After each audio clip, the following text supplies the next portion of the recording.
સ્વાતંત્ર્ય પર્વની દેશભરમાં રંગે ચંગે ઉજવણી થઈ। અમરેલીમાં રાજ્યકક્ષાની ઉજવણી થઈ હતી તો વડોદરામાં નાયબ મુખ્યમંત્રી હર્ષ સંઘવીએ ધ્વજ ફરકાવ્યો હતો। આ તરફ ગાંધીનગરમાં કમલમ ખાતે ભાજપના પ્રદેશ પ્રમુખ જગદીશ વિશ્વકર્માએ ધ્વજવંદન કર્યું હતું તો વિધાનસભાના અધ્યક્ષ શંકર ચૌધરીએ વાવ થરાદમાં તિરંગો લહેરાવ્યો હતો। પોરબંદરમાં દરિયામાં લોકોએ શાનથી ભારતીય ધ્વજ લહેરાવ્યો।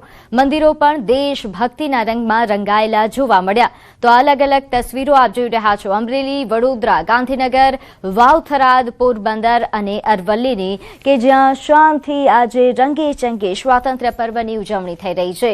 અમરેલીથી લાઈવ દ્રશ્યો નોંધ્ય છે કે મુખ્યમંત્રી ભૂપેન્દ્ર પટેલ કે જેમણે રાજ્યકક્ષાની ઉજવણી આ વખતે અમરેલી ખાતે કરી છે, હાલ તેઓ અહીં પહોંચ્યા છે। મુખ્યમંત્રી ભૂપેન્દ્ર પટેલ કે જેમણે અમરેલી ખાતે રાજ્યકક્ષાની ઉજવણીમાં તેઓ સહભાગી થવા માટે ગતરોજ જ પહોંચી ગયા હતા અને આજે વહેલી સવારથી તમામ જે ઉજવણી છે તેની શરૂઆત થઈ ચૂકી છે। અમરેલી પણ આજે દેશભક્તિના રંગે રંગાઈ ચૂક્યું છે। ખૂબ જ સુંદર શણગાર અમરેલીનો કરવામાં આવ્યો છે।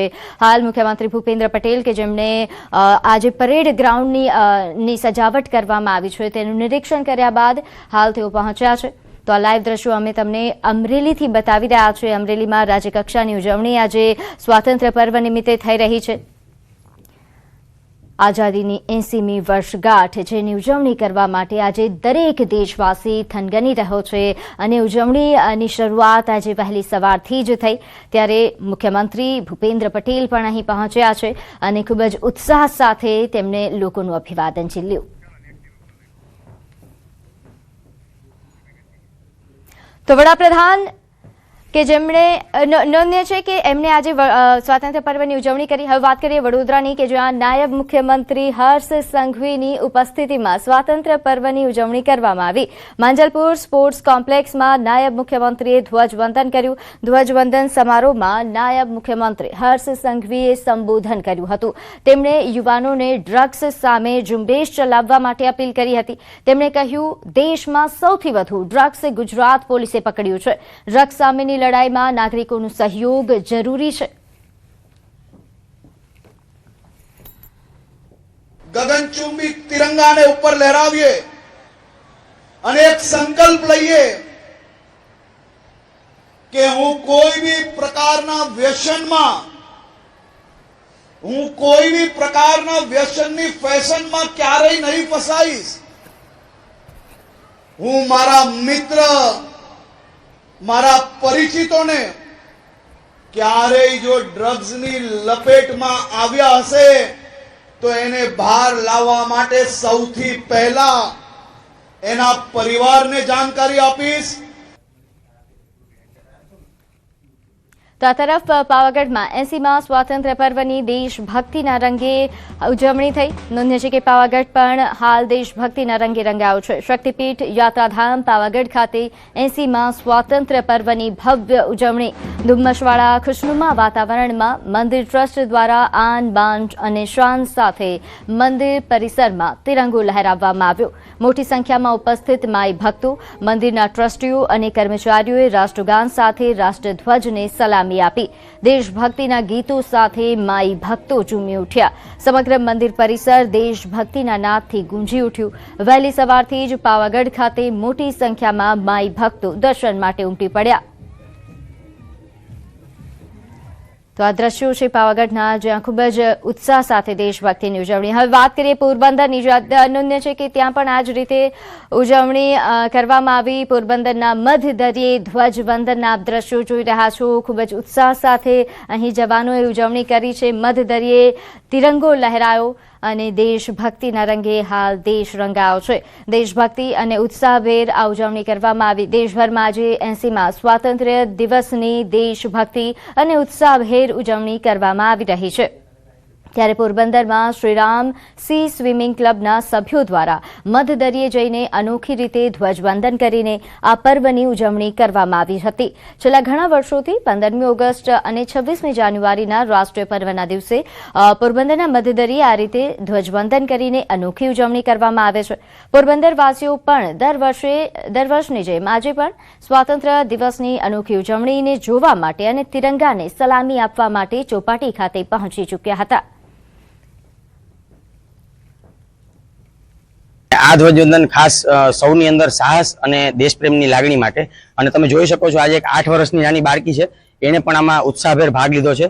એટલે શ્રીરામ સી સ્વિમિંગ ક્લબ એક બ્રીડિંગ ગ્રાઉન્ડ છે યુવાનોમાં નિડરતા અને સાહસિકતાનું સિંચન કરવા માટે, અને અમે એ રીતે અમારી દેશ સેવામાં યોગદાન આપીએ છીએ. સમાચારોમાં હવે આગળ વાત કરીએ રાજકોટની, જ્યાં જેતપુરથી જુગારધામ ઝડપાયો. હોટેલ વ્રજ વાટિકામાં જુગાર ક્લબ ચાલતી હતી. 12 થી વધુ રોકડ રકમ સાથે 41 લાખથી વધુનો મુદ્દામાલ કબજે કરવામાં આવ્યો. અહીં 9 જુગારીઓની ધરપકડ કરાઈ. રાજકોટની ગ્રામ્ય પોલીસને ઊંઘતી ઝડપી પાડવામાં આવી. રેન્જ ડીઆઈજી નિર્લિપ્ત રાયની ટીમની કામગીરી. 9 જુગારીઓની ધરપકડ કરાઈ. આ ઉપરાંત મુદ્દામાલ પણ જપ્ત કરવામાં આવ્યો. નોંધનીય છે કે રાજકોટના જેતપુરથી આ જુગારધામ ઝડપાયું છે. હોટેલ વ્રજ વાટિકામાં જુગાર ક્લબ ચલાવવામાં આવતું હતું, જ્યાં આ રીતે રેડ કરવામાં આવી અને 41 લાખથી વધુનો મુદ્દામાલ કબજે કરીને કાયદેસરની કાર્યવાહી હાથ ધરાઈ છે. આ 9 શખ્સીઓ ઝડપાયા છે, જેમના વિરુદ્ધ હવે કાયદેસરની કાર્યવાહી કરવામાં આવશે. નોંધનીય છે કે હાલ પોલીસ દ્વારા આ તમામ પ્રકારના રીતે જે જુગારની પ્રવૃત્તિઓ ચાલી રહી છે તેમની વિરુદ્ધ કડક કાર્યવાહી કરવામાં આવી રહી છે. ત્યારે હાલ જે રીતે નોંધનીય છે કે અહીં રેન્જ ડીઆઈજી નિર્લિપ્ત રાયની ટીમે કામ કરી છે, જેના કારણે અહીં જે સ્થાનિક પોલીસ છે તેમની કામગીરી પર સવાલો ઉઠી રહ્યા છે. સ્થાનિક પોલીસ અહીં ઊંઘતી ઝડપી પાડવામાં આવી છે. રાજકોટ ગ્રામ્ય પોલીસની કામગીરીને લઈને સવાલો ઉઠી રહ્યા છે.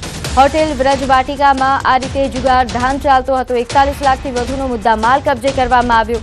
મોટા પાયે જુગારધામ ચાલતો હતો, તેમ છતાં રાજકોટ ગ્રામ્ય પોલીસે કેમ કાર્યવાહી ન કરી તે મોટો સવાલ. વધુ વિગત સાથે અમારી સાથે સંવાદદાતા મુનાફ જોડાયા છે. મુનાફ, રેન્જ ડીઆઈજી આવી રીતે દરોડા પાડે છે અને કાર્યવાહી કરે છે, રાજકોટ ગ્રામ્ય પોલીસ શું કરે છે? બિલકુલ ચોક્કસ. જેતપુર જુનાગઢ હાઈવે પર આવેલી વ્રજ વાટિકા હોટલ રેન્જ ટીમનો દરોડો હોટલમાં રૂમની 3 પરથી જુગાર રમાડતા હોવાનો બાતમીના આધારે દરોડો પાડવામાં આવ્યો હતો અને રાજકોટ રેન્જ પોલીસ દરોડો પાડી જુગાર રમતા 9 શખ્સોને ઝડપી પાડ્યા હતા. આરોપી પાસેથી 12.26 લાખનો રોકડ સહિત 2 કાર અને 7 મોબાઈલ કબજે કર્યા હતા. પોલીસે 41 લાખથી વધારે મુદ્દામાલ જપ્ત કર્યો હતો. પકડાયેલ આરોપી હાલ હોટલના માલિક સહિત 9 શખ્સોનો સમાવેશ છે અને રાજકોટ રેન્જની ટીમ કાર્યવાહી બાદ તમામ આરોપી સામે જેતપુર તાલુકા પોલીસ મથકે ગુનો નોંધાયો હતો અને જુગાર ગેરકાયદેસર પ્રવૃત્તિ સામે રાજકોટ રેન્જ પોલીસ વધુ એક મોટી કાર્યવાહી કરીને હાલ તો ગ્રામ્ય પોલીસ ઉપર સવાલ ઉઠી રહ્યા છે કે જે રેન્જ આઈજી દ્વારા જે રેડ કરવામાં આવી હતી, હાલ ગ્રામ્ય પોલીસ શું કરી એક મોટો સવાલ ઉઠી રહ્યો છે. જી બિલકુલ, આભાર માહિતી આપવા બદલ.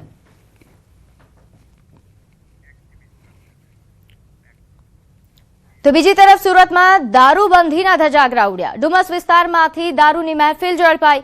ડુમસના ફાર્મ હાઉસમાં હાઈ પ્રોફાઇલ દારૂની પાર્ટી ચાલતી હતી.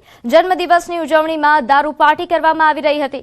ફાર્મ હાઉસમાં દારૂ પાર્ટી કરવામાં આવી રહી હતી. પોલીસે દરોડા પાડીને 22 લોકોની ધરપકડ કરી છે.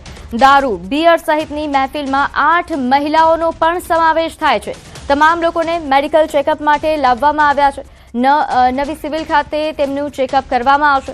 નોંધનીય છે કે ડુમસ વિસ્તારમાંથી આ રીતે દારૂ પાર્ટી પર દરોડા પાડવામાં આવ્યા. જન્મદિવસની ઉજવણી ચાલી રહી હતી, જેમાં દારૂ સાથે બિયર પણ મળી આવ્યા છે. ફાર્મ હાઉસમાં આ રીતે દારૂ પાર્ટી કરવામાં આવી રહી હતી. અંદાજે 22 જેટલા લોકોની ધરપકડ કરવામાં આવી છે, જેમાં 8 જેટલી મહિલાઓનો પણ સમાવેશ થાય છે. તો સુરતના ડુમસ વિસ્તારમાં દારૂબંધીના લીરે લીરા ઉડાડતો બનાવ સામે આવ્યો છે. હાલ પોલીસે દરોડા પાડીને કાયદેસરની કાર્યવાહી હાથ ધરી છે.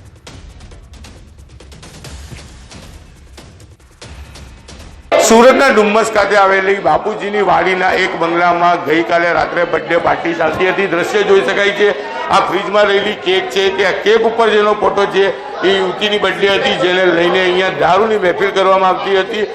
ઘટનાની જાણકારી ડુમ્મસ પોલીસને મળતા પોલીસે અહીંયા દરોડા પાડ્યા હતા. કહી શકાય 22 લોકોની ધરપકડ કરવામાં આવી છે. દ્રશ્ય જોઈ શકાય છે કયા પ્રકારની આ પાર્ટી હતી. પ્રાઇવેટ બંગલો છે, એના બંગલાની બહાર દારૂની બોટલો જોવા મળી હતી. દારૂની બોટલો છે, બિયર છે, એ સળગાવી નાખવામાં આવ્યા હતા. ત્યારે બીજી બાજુ કહી શકાય કે આ તમામ મુદ્દામાલ છે. અહીંયા જોઈ શકાય છે કે આ દારૂની બોટલો છે, આ કચરાની ડોલમાં બોટલો છે. અહીંયા 100 કરતાં વધુ દારૂની બોટલો હતી અને 8 કરતાં વધુ મહિલાઓ હતી અને અહીંયા દારૂની પાર્ટી હતી. સાથે સાથે કહી શકાય કે અહીંયા જે પ્રકારે ખાવા પીવાનું બી રાખવામાં આવેલું હતું, પીઝા છે અને આ જે રીતે ફાર્મ હાઉસ છે, અહીંયા જે રીતે દારૂની પાર્ટી હતી. સૌથી મહત્વની વાત છે આ ટેબલ, કે આ ટેબલ પર આવેલી જે ગેમ છે એ ગેમ આ બાળકો રમતા હતા અને ગેમમાં જે આવે એ પ્રકારની પનિશમેન્ટ મળતી હતી તે પ્રમાણે કરવામાં આવતું હતું. કહી શકાય આ પ્રાઇવેટ ફાર્મ હાઉસ છે ને આ ફાર્મ હાઉસમાં પાર્ટી કરતા 22 લોકોની અટકાયત કરી છે, જેમાં 6 થી વધુ મહિલાઓનો સમાવેશ થાય છે.